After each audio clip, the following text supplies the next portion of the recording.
In today's world, people are more disconnected than ever. Anxiety, loneliness, and depression are rampant, and young people are desperate for meaningful relationships. From the beginning, Edge has created opportunities for people to develop in their personal, professional, and spiritual lives.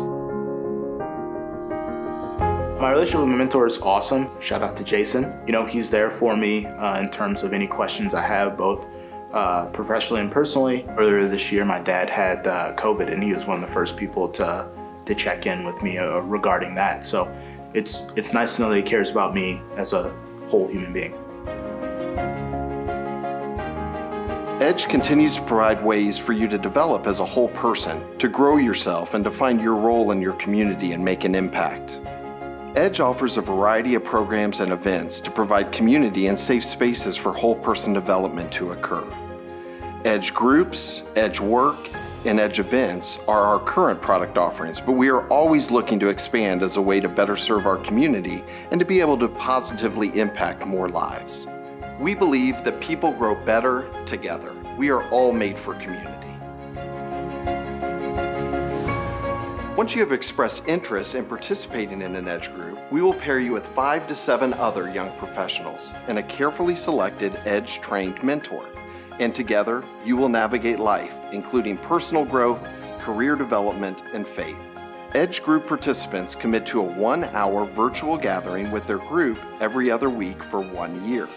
And because Edge Groups is a virtual program, you can experience the power of intergenerational mentoring from anywhere. I'm Toni McEwen. I work for Corteva AgriScience, and I lead our global HR service centers. I do think I have the best Edge group because these women are constantly showing up for one another. So while I'm technically the mentor, there's a lot of moments where I sit back and I don't say a lot, and they just speak into each other's lives. Edge at Work is a 1-year cohort-based program that focuses strictly on personal and professional development. Leveraging a curriculum that we co-created with Butler University, emerging leaders are provided a safe space to focus on their own personal and professional development. We focus on everything from mental wellness to overcoming failure and self-limiting behaviors to receiving feedback and managing change. Edge Events is where our entire community comes together. Events are the glue that bring folks from all of our programs together to share life, learn from each other, and address relevant topics within our lives and communities. I struggled in my early 20s with figuring out you have to take ownership of your career and choices. And I think Edge really helped me gain clarity to make those choices. I wanted to get involved because I frankly wish I would have had something like this 20 years ago when I started my career. If you are a young person who is looking for deeper connection and community, Edge is for you. For those more seasoned, we are always in need of strong mentors. Your life experiences should be shared with others. If you are a business owner or executive and would like to provide a unique opportunity to your employees, Edge at Work would aid in their own personal and professional development journeys. Learn more about how we can partner with you at edgementoring.org. Our first speaker this afternoon is Joe Saxton.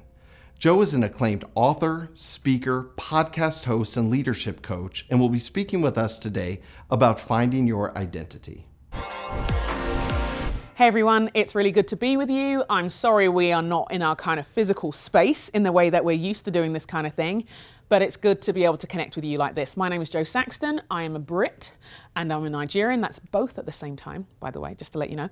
I grew up in London though. I am married to a guy called Chris who is in the corporate space. I don't really know what his job is anymore and it's too late to ask. Alongside that, I have 2 teenage girls who are fabulous and wonderful and navigating these bizarre times that we're in ways that I'm really, really proud of. In terms of the things I do or used to do, I don't know, I'm a speaker, I'm a podcaster, and I'm a leadership coach, passionate about seeing people come into their leadership in every way, and I live in the Minneapolis area. So that's a little bit about me, but I wanted to kind of start our time with a little bit of a story. A few years ago, I was trying to be the good daughter, the great and good daughter, and take my mum out for her birthday to her favorite Chinese restaurant. Favorite. And it's in our local neighborhood. It's in London where I grew up. I knew exactly what to do.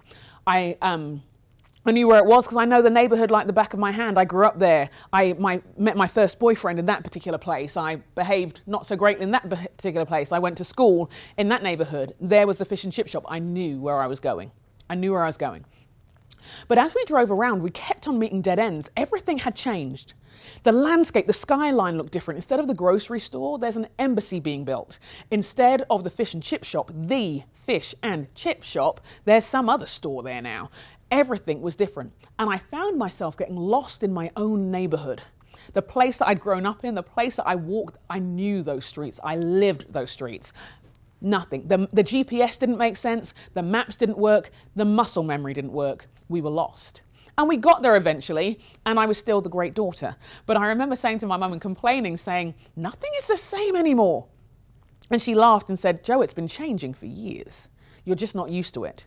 And as I think through this year 2020, when every single one of our vision boards, I hope we've all set fire to, and every one of our planners, we just kind of thrown here, there, everywhere. In this year, as we navigate our way through, as we work out what on earth is going on, I keep on coming back to that conversation with my mum on how the GPS doesn't work, the maps don't work, the muscle memory doesn't work, and we are walking through a world which is great and all, but is completely unrecognizable and is challenging and frustrating because we used to know how we did this stuff. We used to know how we did school. We used to know how we did work. We used to know how we did relationships. We used to know how we did time. We used to know what to expect, and so many things are changing. And I think it'll be a while, to be honest, before we have answers for how we make our way through. So one of the things I'm really keen on us doing as leaders is knowing what questions to ask ourselves as we make our way through. And so what I want to share with you in our time that we have together are 3 questions to help you navigate the days that we're in. I'm going to use the word navigate a lot, by the way, just so get used to it. 3 questions to keep coming back to again and again. And I want you to ask yourself these questions today as we process them, but I actually want you to ask yourself these questions in 3 months' time. I want you to come back to them with your groups, with your mentors, with your mentees in 6 months' time and 9 months' time, because the thing with questions is that they mine out our conscious competence, our unconscious competence. It will help us realize what's happening in our whole being as we move forward through this time. So 3 questions, and as I share those questions, I'm going to draw on a few characters from the Bible and their own leadership journeys to help inform our time. Question number 1, if you're ready or not, I'm coming for you. Who are you becoming in this crisis? Who are you becoming in this moment? In fact, the question didn't begin with me. It's not original to me. I think I was talking to David Kinnaman from the Barna Group, and I think he was talking about who are we going to be on the other side of this crisis, or I heard him reference it once. But as he said that, it made me, a friend of mine said, actually who we're going to be, we're already becoming. We're already becoming every day in the choices and the habits and the things that are being formed and fashioned in our lives. We are already becoming who we're going to be on the other side of this crisis. What David was sharing was an expansive question that we arrive at, but we're already journeying towards.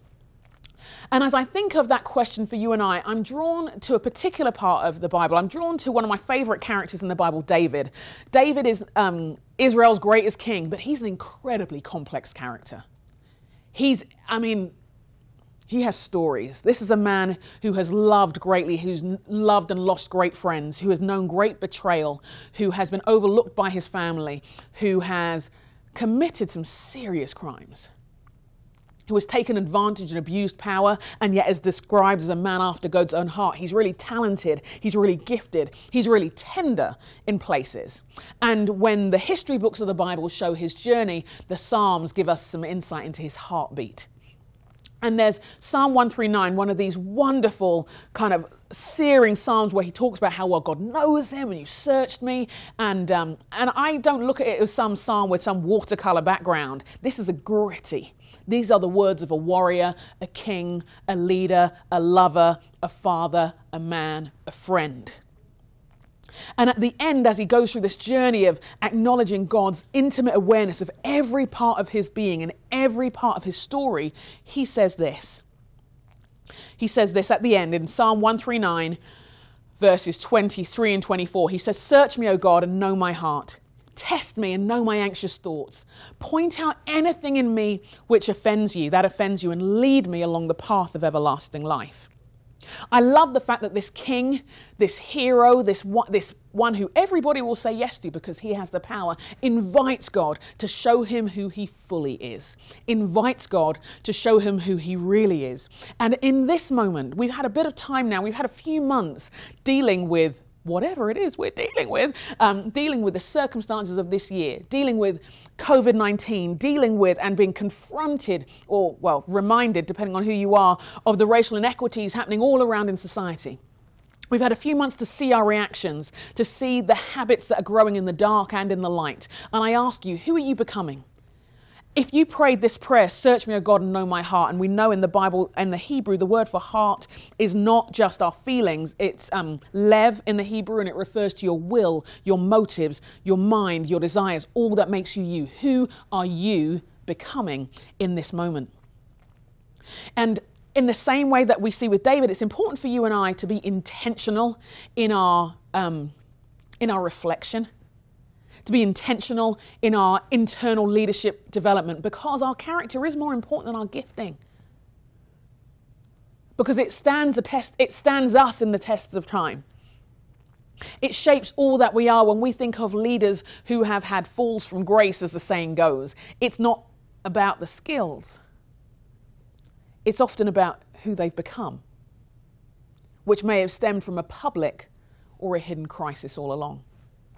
So how can you and I be intentional about this? How can we ask ourselves who we're becoming? I want to give a couple of acronyms, because I'm kind of addicted to them, that are ways to access this. Because maybe you find it hard to know where to start. Well, the first thing I want to say is know what makes you weak. Know what makes you weak. W, because stay with me, acronym now, W, the things that are worrying you and how you're handling the worries in your life. That'll show you who you're becoming in this crisis. What's keeping you up at night? What are you struggling with? What are you finding hard to face? No shade or no shame in this moment, just to be aware of what's happening. And how do you handle the worries? We'll come to that in a little while. E, so W, worries. E, expectations. One of the many things we're grieving. We are grieving the loss of our normality. We're grieving, some of us have had the tragedy of grieving the losses of loved ones. We're grieving the loss of jobs. And whatever your loss is, let me take a moment to say I'm so sorry for your loss. But one of the other losses that we're dealing with is the loss of expectations that have not been met. You were meant to do this year. Your wedding was going to be like this year. You were going to celebrate that anniversary. You planned to start IVF this year. You were graduating and expected a job. It seemed everything was primed for it this year. You were looking towards promotion this year. And when our expectations aren't met, it begins to impact who we are. As God searches our hearts and we look at our anxious thoughts, who are you becoming when your expectations aren't being met? Are you becoming despondent, disillusioned, cynical? What is taking your energy in the midst of the grief? And let's know this, grief is normal and natural and absolutely essential in this moment. But if we don't acknowledge these things, they will come out sideways in our life. Know what makes you weak. Worries, expectations, attitudes. What are the attitudes that are emerging in this time? Do you find yourself permanently frustrated? Do you find yourself wrestling with anger? As you approach your life, are you feeling helpless and hopeless? And then the last one, K, what are the things that have knocked you down?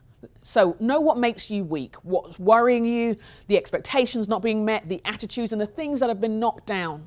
When I had a book that came out in April, great time for a book to come out in April. Any other year but this one. Any other year. There was a tour planned, there were expectations. This was going to be the year we'd worked hard, we'd prayed hard, we'd served hard, we'd planned hard, and everything disappeared within days. Everything. Every speaking engagement, every opportunity, every plan, and there was nothing anybody could do about it. Talk about being knocked down.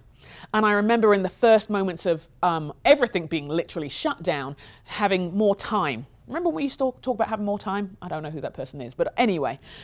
And I had this notion And where I'd say, I'm going to spend some time with God and I'm going to seek him and it's going to be great and this is going to be really meaningful. And I got into my room and I shut the door and I sobbed and I sobbed and I sobbed. I sobbed for all of the losses. I sobbed for the knocking down. I sobbed for the things that just weren't fair, even though they were completely understandable.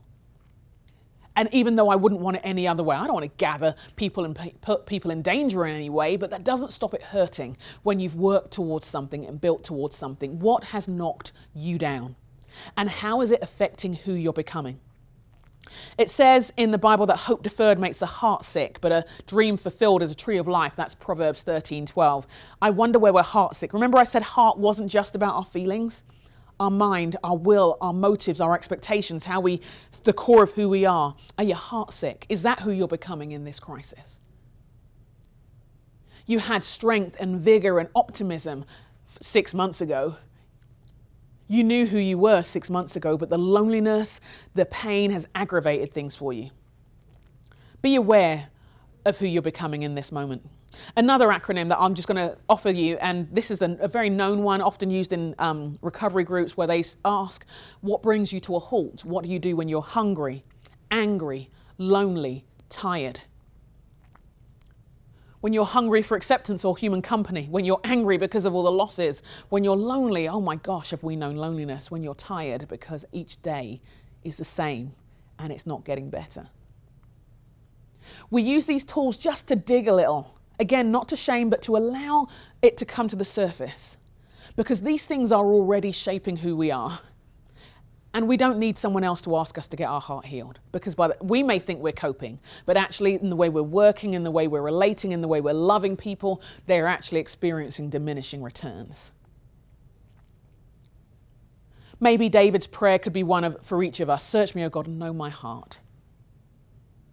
Show me what's going on. Are you eating well? Maybe you're not sleeping. Are you drinking, and I don't mean water, in a way that you know is not helpful for you? Are there particular vices that feel really close right now? You thought you'd had it kind of taken care of, but honestly, right now, not so sure. If that's you, I want to encourage you to, when you're asking who you're becoming, what are you going to do about it? We could look at our lives and hide and feel ashamed, or maybe it's time to call a counselor, a therapist. Maybe it's time to book a doctor's appointment, because that low you've been experiencing for a long time is actually about more than having a cloudy day. It may be that it's time to make some kind of plan for our mental and emotional and physical well-being, some plan for our spiritual well-being at this time. Pay attention to who you're becoming, and if you're brave enough, ask someone who knows you and loves you who they think you're becoming in the middle of this crisis too. Because what we want to do is show up in this time in a way where we're growing. It's clearly going to be hard and stretching, but we just don't want to be perpetually overwhelmed by it. So that's the first question I wanted us to ask ourselves. The second question on how we navigate the days we're in. Where are you standing on the sidelines, and where do you need to step up? It's been said a lot that this year has been an accelerator and a magnifier, revealing inequities that have always existed, but that have become louder in these days, that have become more prominent in these days. And I wonder in this moment, yes, you had your career plan, your leadership plan, your goal, but as these issues come up, as you think about how you engage, are you standing on the sidelines, or do you need to step up? Another character from the Bible, Esther.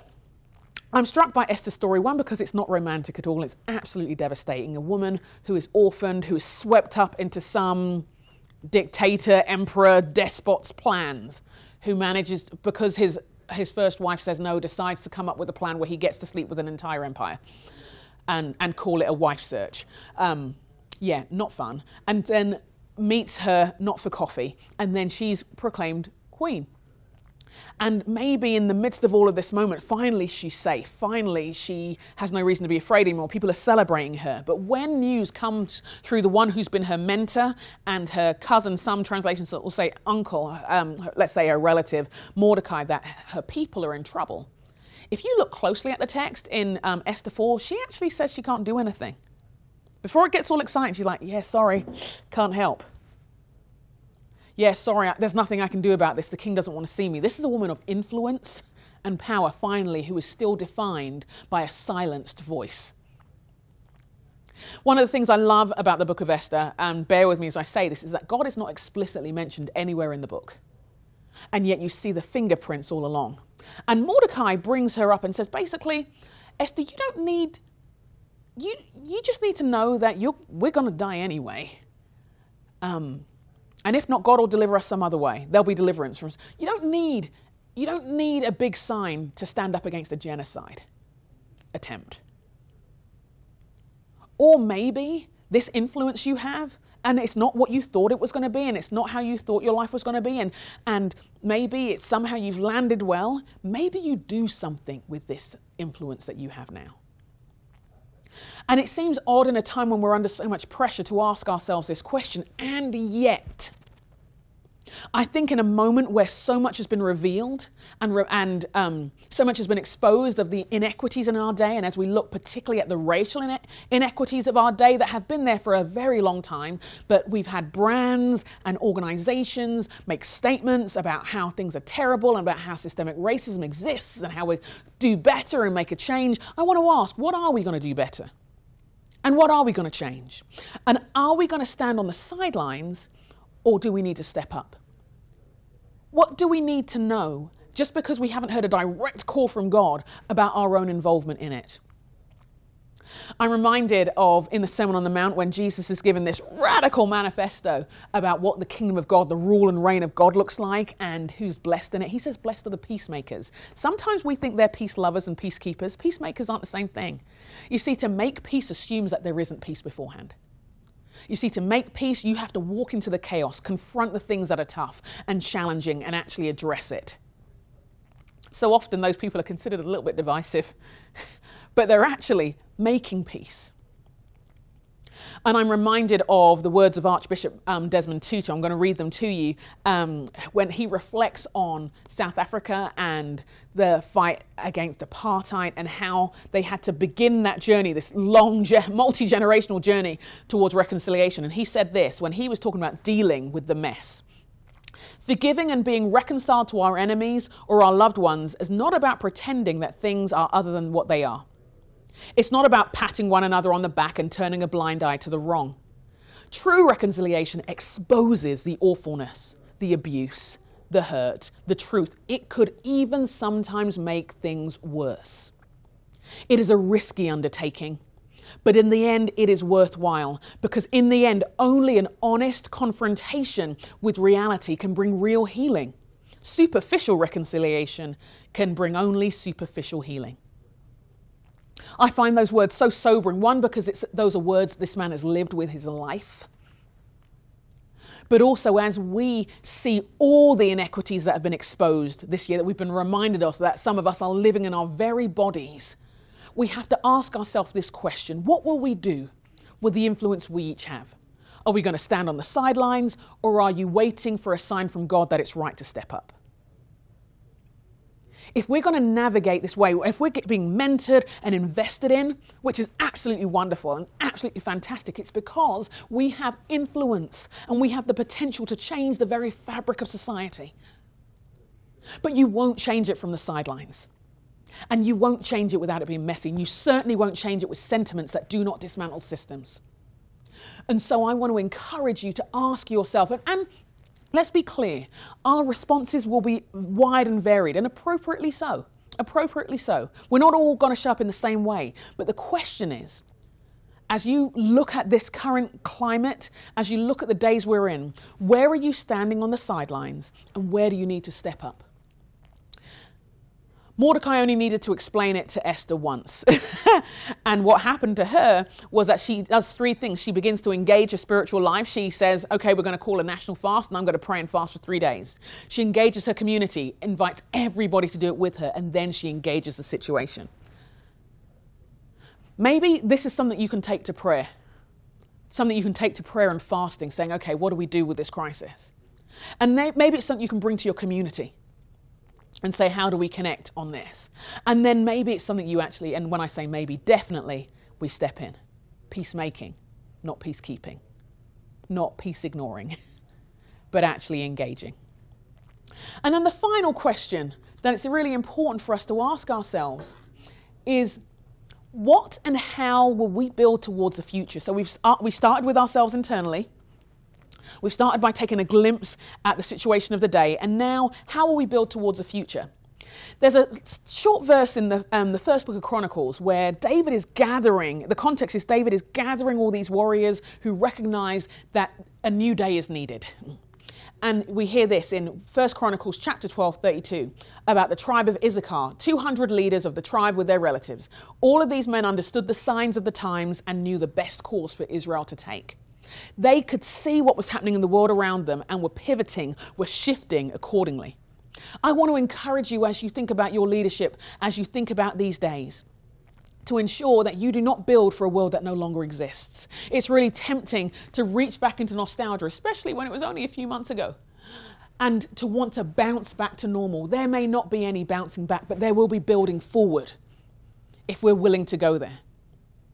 And so as we do that, I want to invite you to think of, when you think of what you'll do towards the future and how you'll build towards it, to think of 4 things, and I'll close with these.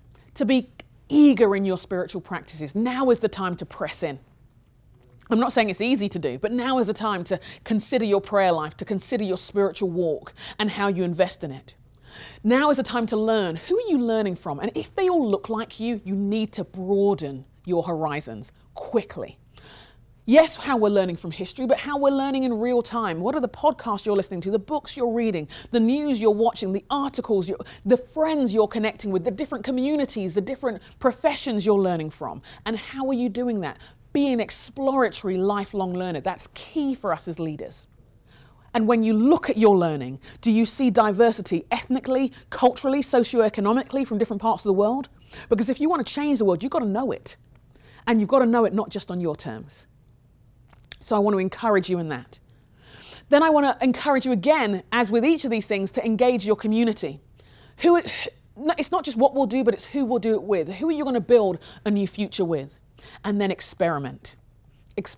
We need to try things. So much innovation happens in times of crisis. So much innovation comes out of us being forced to. What will be the innovations that are birthed because of this gathering? Yes, virtually, but this gathering. What will be the innovations that come out of this season?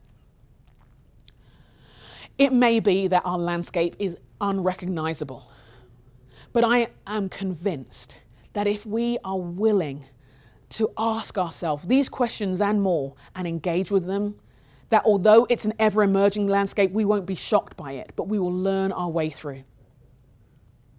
Check on who you're becoming. Step off the sidelines and step up.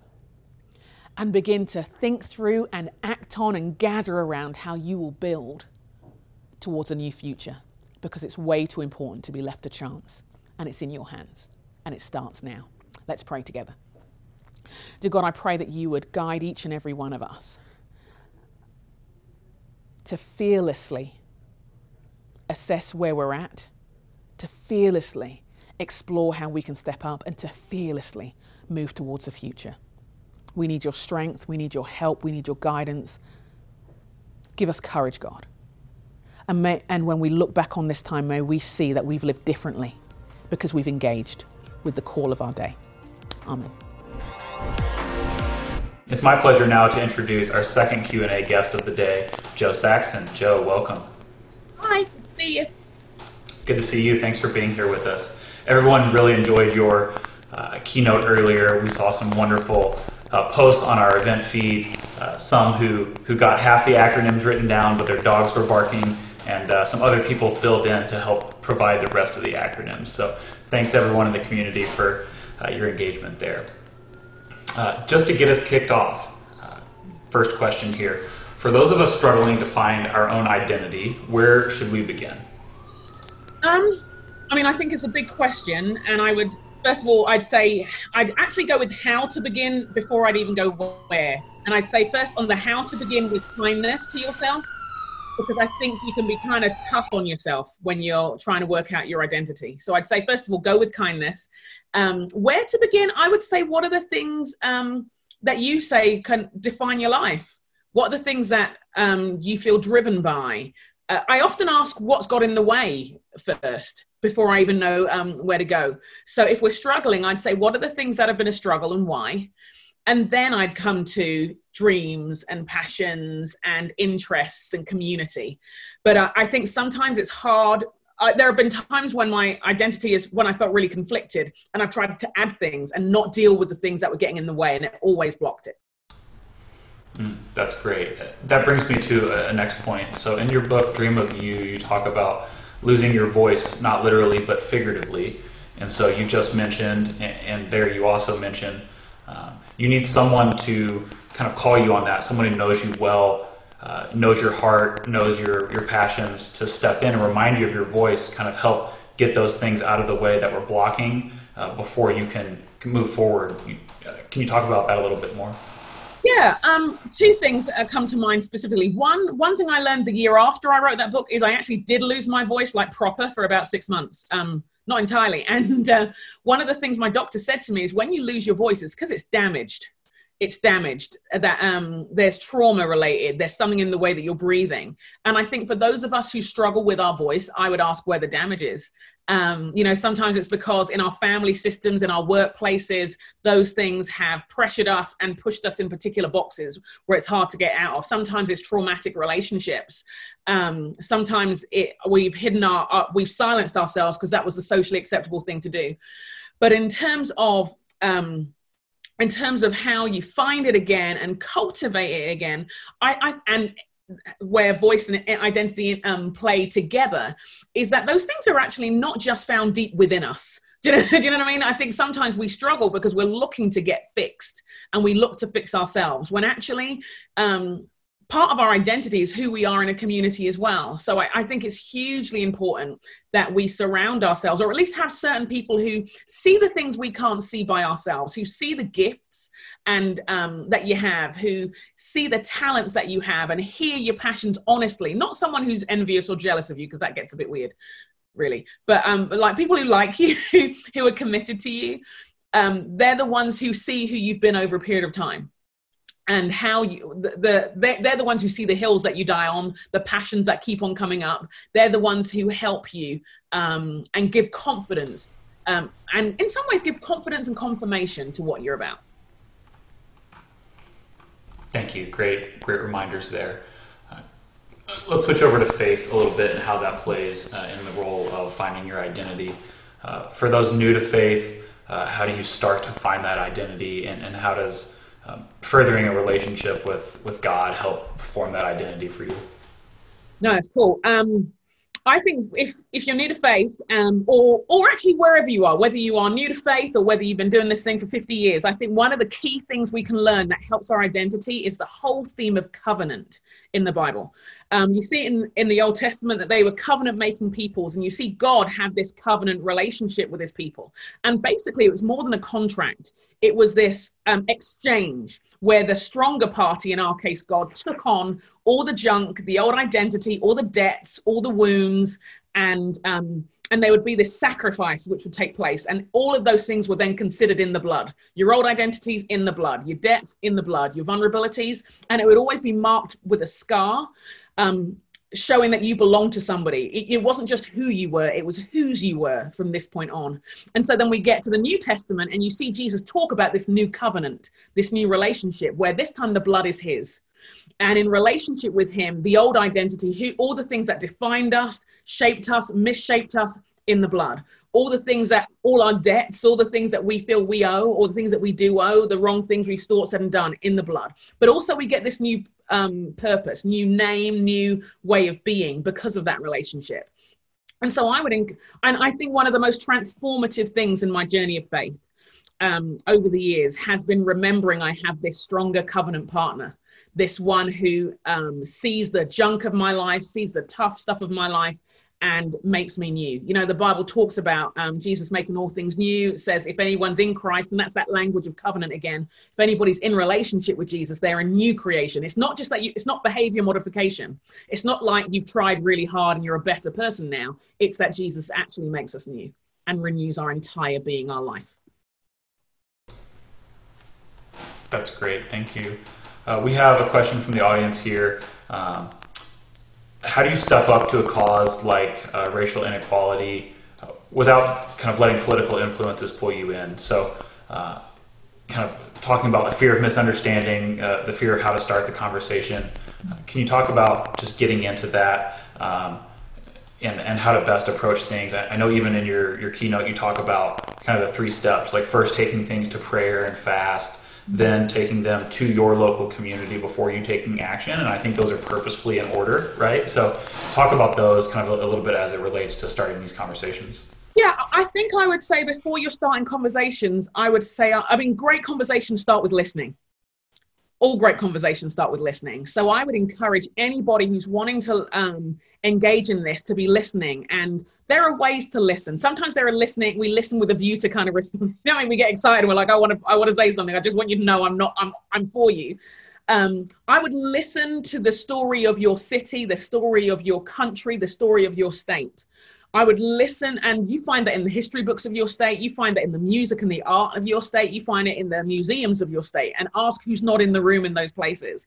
I would look at, and I know there was this ridiculous nursery rhyme we sang in England when I was a kid, which talked about rainbows, and it talked about, there is a point to this, I promise, and it talked about listening with your eyes. And I think with this one, actually, it actually works. I think there's some observations we need to do that because it begins to inform us. And I would ask you, who are you in relationship with? Is anybody in your life who's of a different ethnicity, socioeconomic background, yes, political persuasion than you? Those things all help inform your life. In just the books you're reading on business, on entrepreneurship, on mentoring, on theology. Are they all from the same background? Are they all from the same space? Because then there'll be things that you're missing. I think it's Chimamanda Adichie who talks about the danger of a single story, that it's not inaccurate as such as it is incomplete. And so we start by completing the picture. And then I think as you're in relationship with people, I think then you if they feel safe with you, if they feel that you're trustworthy, and I think, again, this is true of all our relationships, you share vulnerably when you feel you trust somebody. And so your first conversations might simply be, look, if you feel comfortable, tell me what it's been like. If you feel comfortable, if you want to, what do I need to hear? If you're all right with that, I just want to hear your story.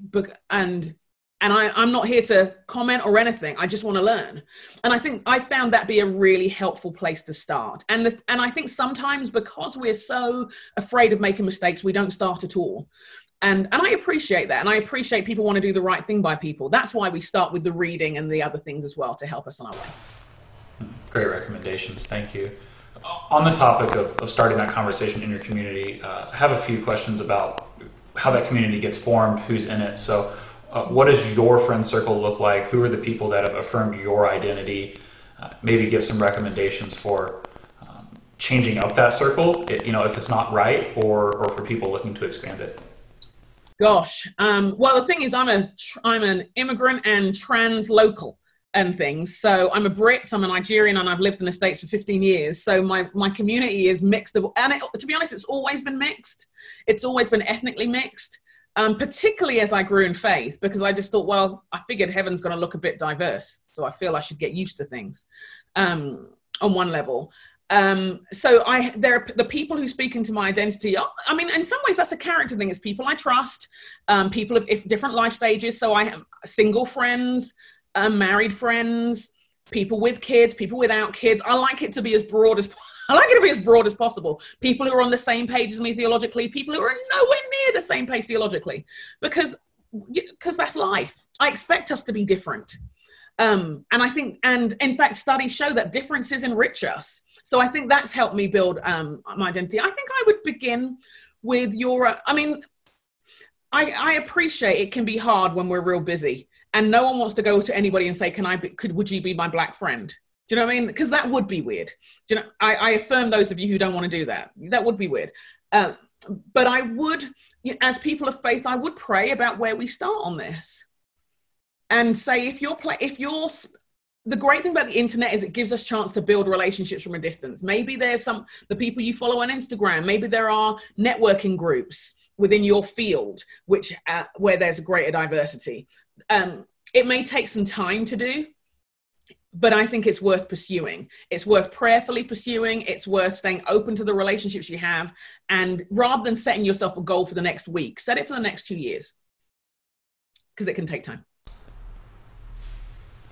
Great recommendation. Thank you. On the topic of community with people that think differently than you, or even in a faith perspective, non-believers or believers of different faith, how do you approach a community like that? How do you connect? Things like that. Well, I grew up in that kind of environment. To be honest, this is our norm. So I would say, don't be weird. Honestly, don't be weird. I normally connect by 90s R&B because that is one of my favorite things on earth. But in terms of, on a more serious note, there are a couple of things. Again, by listening, I want to be an active listener in someone's story. And I don't want to see someone who's different from me as some kind of pollutant to my ideas and pollutant to my faith, because that's not what we see in the Bible. That's not what we see in who we are. I want to be the kind of person who's a good friend, period. Who is available, period. But when if I'm seeking to connect on issues of faith or difficult things, again, I know I keep on harping on about it. I found listening as helpful. There's a bit where Jesus sends out his disciples and he says, look for the person of peace. And that's someone who's open to you, who welcomes you and serves you. We see it in Matthew 9, in Luke 9 and 10, when he sends out the 12 and the 72. And that's always been a real help for me, to be honest, because not everybody's going to like you or love you. And that's all right. Do you know what I mean? Not everybody wants to connect with you, but I'd like to stay open to say, who can I connect with within my profession, within my field? And rather than hide away because they're different, I want to get to know their story and stay friends. I stay friends with people because there may be times when questions of faith and things do come up. Now, there are certain times of year where that's easier than others. Election seasons aren't easy times to make friends with somebody from a different political environment. But if we're doing it all year round, then you can learn how to stay friends with them. That's powerful. We have multiple questions since you dropped it on who your favorite 90s R&B singers or artists are. So we got to hear from you about that. Oh, first of all, thank you for the question. I'm a big Toni Braxton fan. And R&B is like a single genre as well, isn't it? So there are certain songs as well. I'm big on Vogue. Blackstreet, Belle Biv DeVoe, TLC. You're going to need to stop me, Trevor, because I'll just keep going. All right, we'll move on to the next. Lauryn Hill, yes, I'm stopping him. Sorry I didn't get the right intro music for you this time, but we'll have you back, and we'll get the copyrights to the songs we need, and we'll do what we need to do. So appreciative. So I'll take you back to something you said in your keynote. So you talked about paying attention to who you are and how you respond when your expectations aren't met. So let's talk about expectations versus reality, and how you respond when those aren't met, and then those things that tend to come out, things like hunger, anger, loneliness, often a result of that mismatch between expectation and reality. Tell us about how you manage those emotions, how to process that. Yeah, I've learned to recognize grief and the many faces of grief. Particularly in a year like this, I've learned to recognize that grief, I'm not one, like some people say grief is a gift. It's not a gift I want, Trevor, honestly. Give me diamonds or food or fries. Those are my kind of gifts. This is not the gift I want. However, I have come to recognize its medicinal qualities. That's about as good as I get on it. And I've learned to recognize that grief, that I need to pay attention. Often for me, when I lean into those other habits that come out unhealthily, it's because it's unprocessed grief working its way into my appetites. It's unprocessed grief where I don't want to sit in the feelings. And for those of us who are go-getters in our life and in our leadership and everything, we don't want to stick around for our feelings all the time. We feel we shouldn't stick around for our feelings. So, I've had to sit with, and I think life this year, 2020 being the dumpster fire that it is, has forced me to look and say, these things didn't happen, to name the things that didn't happen. And this is how it's made me feel. Society isn't where I'd hope it would be on race. And that impacts me. It has traumatized my children, has impacted our family. And I need to weep for those things. So that's been an important thing. And then it's like, who are the places, who are the relationships where it's safe to be raw? Because grief has an ebb and a flow. These emotions have an ebb and a flow to them, and you need to get them out. Do you know what I mean? I think sometimes we can be such liars. I think leaders can be such liars. It's like, how you doing? I'm like, I'm fine. I'm like, no, that's not what we mean. Or, you know, or we get really religious and say God's on his throne. It's like, God wasn't lost. I was asking how you were. Do you know what I mean? I didn't ask the other question. And so I would encourage us. And for some of us, it may be the safety of, we may need to talk to a professional. It may be with a therapist or a counselor. There are certain definitely chapters in my life where that has been the predominant space for me to process the agonies of life. But somewhere to process the grief where you can be as raw as you need to be, because suppression has never done any human being any good. Repression doesn't do us any good. And denial can be a gift for a while our minds and emotions are catching up. But for the long term, we can't keep that. And then I think it's good to know in advance what you do when you're hungry, angry, lonely, and tired. I think it's good to know now what those things are likely to be. And I think we've had enough time in said dumpster fire year to show us, like, we've got a little bit of data of the last 6 months to say, okay, what habits have you seen in yourself? And some of them will be new. What a joy. Some will be new things that just popped up for the year. And some of the kind of well-worn wounds that we've always lived with. And whenever we identify it, whether we see it coming or whether it's right here, know who you're going to go to with it. That's great. This year's obviously been a lot for a lot of people. Everyone's foundation's a bit shaken. What are some of the positive ways that you've weathered the storm?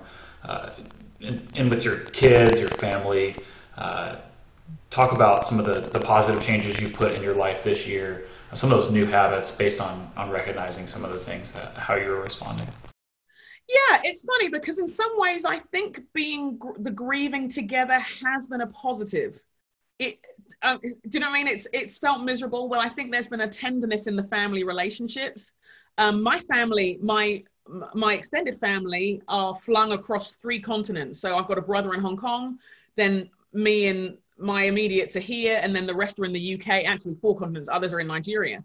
And so it's been great to connect with them in different ways. And those things have been good for the soul in ways I didn't anticipate. I think it's made me way more appreciative, like to be thankful for fresh air, to be thankful for clean water, to be thankful to be able to walk the street. And those times, I think gratitude has been like, we don't have to wait for Thanksgiving to be thankful. Do you know what I'm saying? I think those things have been really good in terms of with the fam and seeing some changes. You know, we needed to deal with some stuff that was happening in our kids' school district regarding race and some of the things within the system, but also interactions, and seeing the kids process it and heal, seeing the school adjust, like to see that as a family is a hopeful thing, you know. We went on a protest with my eldest. I did with my eldest, and we were like, oh my gosh, is it going to be terrible? And it was a local one in our neighborhood. And to see the community of people who didn't look like us, who weren't our skin tone, walking on our behalf, walking on behalf of people who they weren't even relation, was particularly meaningful for my teenager. So there have been these weird. Life's like that, isn't it? Do you know what I mean? Life is like that, where you have this weird mess and this weird mix of terrible agonies and these redemptive gifts that you didn't see coming, but you're glad are there. Thank you. Let's go one last question here. I'll actually do 2, one serious and then one for fun. So last serious question. We have about 3 months left of 2020. What's your recommendation for making the most of it if you had kind of one piece of advice left to leave as we focus on our own development? Leave us with something there. Yeah, I would say, I heard a really great quote. I'd love to pretend it was mine, but it was actually Andy Crouch who said this. And he said, you know, we're very good at the acute situation, the emergency, you know, particularly, he was actually from the North American context. I think it's true of the UK as well. Very good at the acute thing. We'll rally around, we'll show we can conquer it, all that kind of stuff. He goes, we're not that great at the chronic. the chronic situation, which is ongoing and demands more of us. I would say pace yourself for the chronic, not the acute. And by that I mean, you listen to Rebecca and Gabe talking about rhythms and stuff. Pace yourself in terms of the expectations you have. Maybe you're not going to finish strong this year. Maybe you're going to drag yourself over the finish line. That's fine. You know, pace yourself. Maybe your win is that you need more sleep, and you got some. Maybe rather than setting yourself expectations that you may not have the emotional and mental capacity to do, or frankly the time. That's okay. Maybe your win is that you called a therapist. I would say pace yourself for the chronic would be my encouragement for the rest of the year. Thanks so much. That's powerful. I think everyone can take an action there, like you said, no matter how big or small it is. So, final fun question: do you have a favorite Spotify playlist or one of yours that we can follow for your favorite '90s R&B? That's from Max. Oh, I do, and I'm terrible with Spotify, so you have to get my kids to fix it. But yes, all of my R&B lists are amazing, and I have a soul list as well. There's one which just says, I love 90s R&B. That is a joy. Just enjoy it, friends. You're welcome, from a Gen Xer to all of you. Thanks so much, Joe. I appreciate you being on and making time for everyone's questions.